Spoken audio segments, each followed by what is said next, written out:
तो चलिए अब हम बलिया के बारे में जानते हैं, बलिया ज़िले के बारे में। उत्तर प्रदेश का अभी हमारा तीसरा ज़िला है, 75 ज़िलों में से तीसरा ज़िला बलिया ज़िला है और आजमगढ़ मंडल का आखिरी ज़िला है। आजमगढ़ मंडल में हमने अभी तक जाना आजमगढ़ को, मऊ को, और ये हमारा आखिरी ज़िला है बलिया। आजमगढ़ मंडल में 3 ज़िले आते हैं, आजमगढ़, मऊ और बलिया। तो आइए बलिया के बारे में जानते हैं और अच्छा लगेगा आपको जानकर, और आपके महत्वपूर्ण क्वेश्चनों में से इसमें कुछ क्वेश्चन तैयार हो जाएंगे उत्तर प्रदेश स्पेशल के लिए। तो हम जानते हैं कि बलिया ज़िला का, पहले हम नाम के बारे में जानने की कोशिश करते हैं। बलिया ज़िला का नाम किन चीज़ों पर पड़ा, किनके नाम पर पड़ा, बलिया ज़िला किसके नाम पर पड़ा, तो इसमें काफ़ी विवाद हैं। देखिए, पहला तो कहा जाता है कि महर्षि वाल्मीकि जी के नाम पर बलिया ज़िला का नाम पड़ा। ठीक है, कहा यह जाता है कि बलिया जो था महर्षि वाल्मीकि के नाम पे था और ये उसका बदला हुआ स्वरूप है बलिया। और कुछ विद्वान कहते हैं कि बलिया जो है नदियों, उसके बॉर्डर जो है नदियाँ बनाती हैं, तो नदियाँ जो हैं उनकी एक प्रकार का बालू है जिसे बल्लुका कहा जाता था, वो बालू जो है उसके नाम पर बलिया पड़ा है। और तीसरा जो है ये महत्वपूर्ण इसलिए है कि राजा बलि, धार्मिक ग्रंथों के अनुसार राजा बलि जो थे, ये राक्षस राज बलि जो थे, इनके नाम पर पड़ा है। और बताया जाता है कि उन्होंने अपनी राजधानी के रूप में बलिया को रखा था। और ये जो शहर है पुरातत्व विभाग के नज़रिए से भी एक महत्वपूर्ण शहर है, क्योंकि यहाँ पे एक पुराना शहर होने के अवशेष मिलते हैं। हालांकि यहाँ पे अच्छी तरह से खुदाई नहीं हुई है, जिसकी वजह से यहाँ की प्राचीन जो इतिहास है उसका हमें ज़्यादा जानकारी नहीं प्राप्त हुई है। लेकिन ऐसा माना जाता है कि बलिया जो है यहाँ पहले एक शहर था जिसके अवशेष यहाँ पे मिलते रहते हैं। और ये जो बलिया ज़िला है ये ऋषियों मुनियों से आच्छादित, मतलब ऋषि मुनि यहाँ पे तपस्या करते थे। और ऐसे कई प्रमाण भी मिले हैं जहाँ पे कि ऐसे मिले हैं कि जहाँ पे हजारों ऋषि एक साथ तपस्या वगैरह करते थे, ऐसे प्रमाण यहाँ पे मिले, ऐसा कहा जाता है। तो बागी बलिया इसको कहा जाता है। तो चलिए अब हम लोग आगे बढ़ते हैं और बलिया का विस्तृत हम लोग अध्ययन करते हैं। आजमगढ़ के मंडल के अंतर्गत बलिया आता है, ये मैंने पहले ही बता दिया है और कई बार बता दिया है। और ये उत्तर प्रदेश का सबसे पूर्वी ज़िला है। ये महत्वपूर्ण है हमारे परीक्षा की दृष्टि से कि उत्तर प्रदेश का सबसे पूर्वी ज़िला कौन सा है, तो बलिया ज़िला है। और इसकी सीमा जो है सरयू नदी और गंगा नदी द्वारा बनाई जाती है। बलिया ज़िला जो है इसकी सीमा को सरयू नदी और गंगा नदी के द्वारा बनाई जाती है। और स्वतंत्रता संग्राम की दृष्टि से बलिया ज़िला बहुत ही महत्वपूर्ण है। और जो स्वतंत्रता संग्राम का समय चल रहा था उस समय इसके तेवर के चलते, इसके तेवर मतलब यहाँ के जो क्रांतिकारी थे उनके तेवर इतने कड़े थे, उनका मतलब इतने एक्टिव थे, जिसकी वजह से इसे बागी बलिया के नाम से कहा गया। अच्छा, यहाँ की एक मशहूर चीज़ है ददरी का मेला।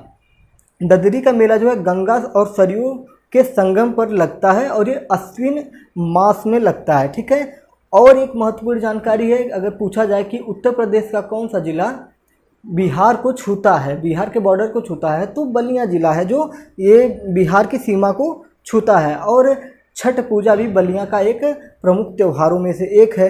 अगर हम इतिहास पर दृष्टि डालें तो जो बलिया ज़िला है वर्तमान का, ये पहले गाजीपुर का हिस्सा हुआ करता था। बलिया ज़िला गाजीपुर का हिस्सा हुआ करता था, लेकिन 1 नवंबर 1879 में गाजीपुर से अलग हुआ।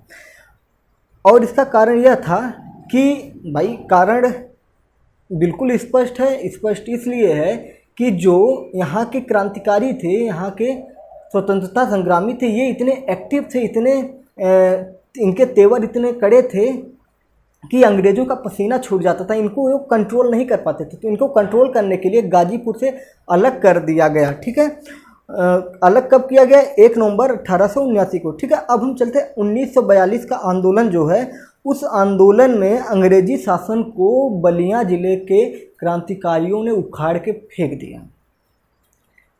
1942 ईस्वी की जो क्रांति थी, उस क्रांति में बलिया जिला के जो क्रांतिकारी थे, स्वतंत्रता संग्रामी थे, उन्होंने अंग्रेजी शासन को ख़त्म कर दिया था और कुछ दिनों तक वहाँ पे अपना शासन भी चलाया था। ये चित्तू पांडे के नाम पे वहाँ पे शासन चला गया था। चित्तू पांडे के नाम से मुझे एक गाना याद आ जाता है, मनोज तिवारी का गाना था इंटरनेशनल लिट्टी चोखा। उसमें एक लाइन थी कि मतलब चित्तू पांडे का उस गाने में वर्णन मिलेगा। अगर आप समय निकालेंगे तो मनोरंजन के हिसाब से उस गाने को सुनेंगे तो अच्छा लगेगा, खाटी मिट्टी वाला गाना है। और अगर हमने गाने की बात की, भोजपुरी बलिया जिला साहित्य और संगीत की दृष्टि से बहुत ही योगदान दिया है, संगीत को बहुत ज़्यादा योगदान दिया है। भोजपुरी में जो गीत होते हैं लोक गायन की दृष्टि से, उनमें बहुत ही ज़्यादा योगदान बलिया जिला का है। तो जो चित्तू पांडे थे, 1942 की क्रांति जो हुई थी, जो आंदोलन हुआ था, उसमें ये लोग मिलकर पूरा बलिया जिले से अंग्रेजी शासन को उखाड़ फेंका और चित्तू पांडे के नेतृत्व में कई दिनों तक अनवरत शासन चलाया गया। लेकिन भाई सिर्फ बलिया जिले से उखाड़ फेंका गया था, बाकी भारत में तो उनका अधिकार था ही। फिर उन्होंने अपने ताकत की जोर पर बलिया जिले को अंग्रेज़ों ने अपने कब्जे में ले लिया। अब आपातकाल की बात करें तो आपातकाल जब भारत में लगा था तो उसके बाद जो क्रांति हुई थी उसमें जयप्रकाश नारायण स्वतंत्रता सेनानी थे, जो महत्वपूर्ण योगदान निभाया था। वो बागी बलिया मतलब बलिया जिले से ही आते हैं। और बात करें अगर बलिया जिला के बारे में तो पूर्व प्रधानमंत्री जो चंद्रशेखर थे वो बलिया के मूल निवासी थे। पूर्व प्रधानमंत्री हमारे जो थे भारत के, वो बलिया के मूल निवासी थे। और फिर हम बात करें अगर जनेश्वर मिश्र की, तो जनेश्वर मिश्र को छोटा लोहिया कहा जाता था, छोटे लोहिया के नाम से जाना जाता था। और आपको अगर याद होगा, ये भी एक महत्वपूर्ण क्वेश्चन बनता है उत्तर प्रदेश स्पेशल की दृष्टि से कि जनेश्वर मिश्र पार्क कहाँ है। ये लखनऊ में बनाया गया है और ये लखनऊ में बना है। ठीक है, जनेश्वर मिश्र पार्क। और जनेश्वर मिश्र जो थे ये आपके बलिया ज़िले से थे। अब हम बात करते हैं, यहाँ पे एक थे वीर लोरिक, उनका नाम था वीर लोरिक। वीर लोरिक का इतिहास अगर हम जो उनका इतिहास होता है उसकी दृष्टि से देखें तो वीर लोरिक का जो जुड़ाव था तो बलिया से भी मिलता है। क्योंकि कहा जाता है कि वहाँ पे बलिया ज़िला में एक पत्थर था, उसको इन्होंने अपनी तलवार से मार के 2 टुकड़ों में विभाजित कर दिया था। और बताया जाता है कि अभी भी वर्तमान समय में वो पत्थर वहाँ पे मौजूद है। किन्होंने पत्थर को 2 भागों में तलवार से तोड़ा था? वीर लोरिक ने। ठीक है, अब हम आगे चलते हैं।